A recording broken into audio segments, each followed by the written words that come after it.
You've heard it 1,000 times. LeBron only made 8 straight finals because the East was weak. It's treated like settled fact. So I went and pulled the actual numbers. And they don't just push back on that idea, they flip it on its head. The East was never weak during LeBron's run, and I'm going to prove it 3 different ways. Here's the plan. 3 tests. First, how the East's best teams actually did head-to-head against the West. Then, the hardware, who won the MVPs and the major awards. And then the kicker, what happened the moment LeBron left. I'll show every number and where it came from, and I'll give you the honest counterpoint at the end. Let's start with the receipts. This is Game is Culture. Quick thing before we dig in. If you like myths getting checked against real data instead of just vibes, subscribe. It's free and it genuinely helps. Now, the receipts. The myth. First, the claim itself. From 2011 to 2018, LeBron went to 8 straight finals. 4 with Miami, 4 with Cleveland. And the story attached to it is that the East was a cakewalk, a soft conference he strolled through every spring. It's the go-to asterisk on the whole run. So let's test it, starting with the most direct evidence there is. Test 1. Head-to-head with the West. If the East was weak, its best teams should have gotten run off the floor by the West in the regular season. That's the cleanest test there is. No playoff seeding, no conference bias, just East powers playing West teams straight up. So I pulled the record against the Western Conference for the East's top team in each of those years. Watch what happens. Here it is, every one of them, verified. The 2013 Heat went 25-5 against the West. The 2011 Bulls, 23-7. The 2015 Hawks, 22-8. The 2018 Raptors, 19-11. Even the 2014 Pacers went 18-12. Every single East power had a winning record against the so-called superior conference. Not close, winning across the board. Sit with that Heat number, 25-5 against the entire Western Conference. That is an 83% win rate against the conference that supposedly made LeBron's life easy. A weak conference's best team does not go 25-5 against the league's deep end. It dominates it. That's the first crack in the myth, and it's a big one. And these weren't fringe teams padding stats. They were powerhouses. That Bulls team went 62-20. The Heat went 66-16 with a 27-game win streak, the second longest in league history.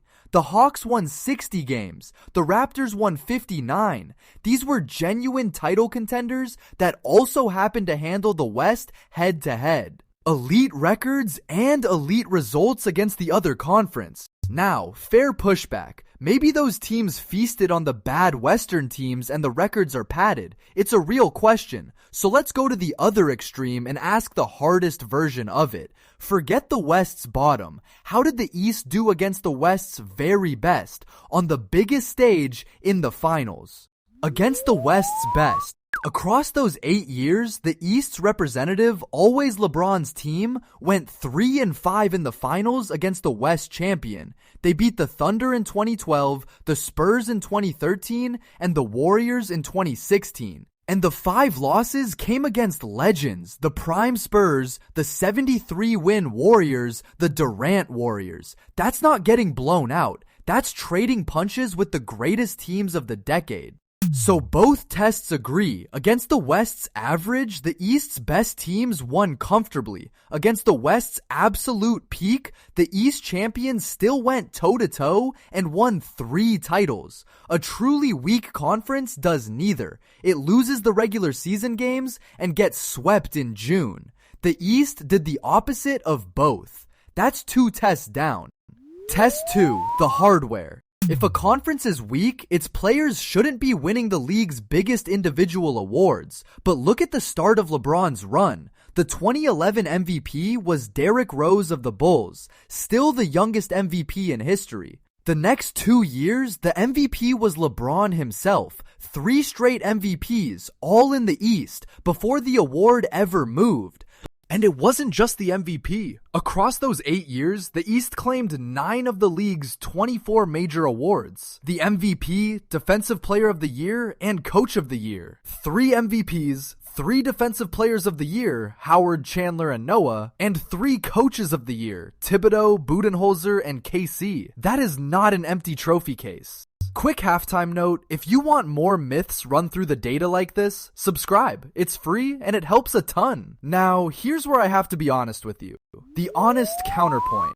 Because the awards tell 2 stories. The East owned the front of the era, but the West owned the back. From 2014 on, every MVP went west. Durant, Curry twice, Westbrook, Harden. And here's the fair concession. The West was deeper. It routinely had more 50-win teams, and sent good ones to the lottery. So the honest claim isn't that the East was better. It's that the East's depth was thinner, while its top was genuinely elite. Weak depth and weak teams are not the same thing. Test 3. The moment he left. And this is the one that ends the debate. If LeBron was the only thing holding up a hollow conference, then the East should have collapsed the second he left for the Lakers in 2018. Instead, the very next season, an Eastern team, the Toronto Raptors, won the championship outright. Not a fluke run, the title. The moment the door wasn't blocked, the East walked right through it. And it kept happening. Look at the champions that came after. The Raptors in 2019, the Bucks in 2021, the Celtics in 2024, and in our own timeline, the Knicks just won it in 2026. In the years right after LeBron left, the East has won roughly half the titles. The talent was always there. He was simply standing in front of it. Think about what that means. The same conference, minus 1 man, immediately started producing champions. That's the proof the teams behind him were real. He wasn't propped up by a weak East. He was the wall the rest of the East couldn't get over. Take the wall away, and they started winning rings almost immediately. The verdict.